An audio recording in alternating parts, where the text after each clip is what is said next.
Chilli powder ಸಖತ್ ಖಾರ ಬಣ್ಣ ಮತ್ತು ರುಚಿ ಆಚಿ ಚಿಲ್ಲಿ ಪೌಡರ್. ಯಾವುದೇ ಸರ್ಕಾರಿ ಅಧಿಕಾರಿ RSSನ ಪಥಸಂಚಲನದಲ್ಲಿ ಭಾಗಿಯಾಗುವ ಹಾಗಿಲ್ಲ. ಕಾನೂನಿನ ಪ್ರಕಾರ ಭಾಗಿಯಾದರೆ ಕಠಿಣ ಕ್ರಮವನ್ನು ತೆಗೆದುಕೊಳ್ತೀವಿ ಅಂತ ಸರ್ಕಾರ ಹೇಳಿದೆ.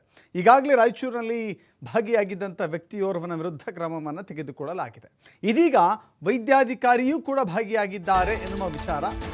ಆ ವಿಚಾರಕ್ಕೆ ಪ್ರಿಯಾಂಕ್ ಖರ್ಗೆ ಸ್ಪಷ್ಟನೆ ಕೊಟ್ಟಿದ್ದಾರೆ. ಯಾರೋ ಹೇಳಿದ್ರು ಎನ್ನುವ ಕಾರಣಕ್ಕಾಗಿ ಕ್ರಮ ತೆಗೆದುಕೊಳ್ಳೋಕೆ ಆಗೋದಿಲ್ಲ. ಭಾಗಿಯಾಗಿರೋದಕ್ಕೆ ಸಂಪೂರ್ಣ ಮಾಹಿತಿ ಬೇಕಲ್ವಾ? ಪ್ರಿಯಾಂಕ್ ಖರ್ಗೆ ಈ ಪ್ರಶ್ನೆ ಕೇಳಿದ್ದಾರೆ. ಸರ್ಕಾರಿ ಅಧಿಕಾರಿಗಳು ಭಾಗಿ ಬಗ್ಗೆ ಕೇಂದ್ರದ ಆದೇಶದ ವಿಚಾರಕ್ಕೆ ಸಂಬಂಧಪಟ್ಟಂತೆ ಕೇಂದ್ರ ಸರ್ಕಾರ ಅದನ್ನು ಜಾರಿಗೆ ತಂದಿದೆ.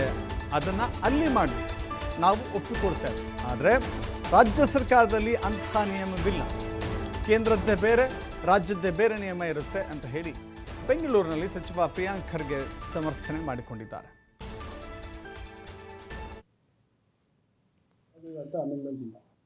ನೋಡೋಣ, ರಿಪೋರ್ಟ್ ಬರಲಿ.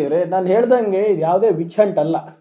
ಸುಮ್ಮನೆ ಯಾವುದೋ ಯಾರೋ ಏನೋ ಹೇಳ್ತಾರೆ ಅಂತಲ್ಲ. ಈಗ ಯಾರೋ ಬಂದು ನಮ್ಗೆ ಮೆಸೇಜ್ ಕಳಿಸ್ತಾರೆ ಅಥವಾ ಏನಾದರೂ ಒಂದು ಹೇಳ್ತಾರೆ ಅಂದ ತಕ್ಷಣ ನಾವು ಸಸ್ಪೆಂಡ್ ಮಾಡೋಕ್ಕಾಗಲ್ಲ. ರಿಪೋರ್ಟ್ ಬರಬೇಕು. ಅವ್ರು ಪಾಲ್ಗೊಂಡಿದ್ದಾರಾ ಇಲ್ಲ ಅಂತ ನಮಗೆ ಸಾಕ್ಷಿ ಬೇಕಾಗ್ತದೆ, ದಾಖಲೆ ಬೇಕಾಗ್ತದೆ. ಆ ದಾಖಲೆ ಆಧಾರದ ಏನು ನಮ್ಮ ಏನು ರೂಲ್ಸ್ ಆಫ್ ಕಾಂಡಕ್ಟ್ ಏನಿದೆ ಕರ್ನಾಟಕ ಸ್ಟೇಟ್ ಗೌರ್ಮೆಂಟು, ಅದ್ರ ಪ್ರಕಾರ ನಾವು ಕ್ರಮ ತಗೋಬೇಕಾಗ್ತದೆ. ಸುಮ್ಮನೆ ನಾವು ಯಾರೋ ಹೇಳ್ತಾರೆ ಅಂತ ಹೇಳೋದು ಅಥವಾ ಬೇರೆ ಯಾರೋ ದ್ವೇಷದಿಂದ ಹೇಳ್ತಾರೆ ಅಂತ ಹೇಳಿದ್ರೆ ಅದು ಕೇಳೋಕ್ಕಾಗಲ್ಲ ಸರ್ಕಾರ. ಸೆಂಟ್ರಲ್ ಗೌರ್ಮೆಂಟು ಒಂದು ಅಮೆಂಡ್ಮೆಂಟ್ ತಂದಿರೋದು ನಿಜ, ಅಲ್ಲಿ ಮಾಡಲಿ. ಸ್ಟೇಟ್ ಗೌರ್ಮೆಂಟಲ್ಲಿ ಯಾವುದೂ ಅಂತ ಅಮೆಂಡ್ಮೆಂಟ್ ಇಲ್ಲ. Central government, yes, I agree with you.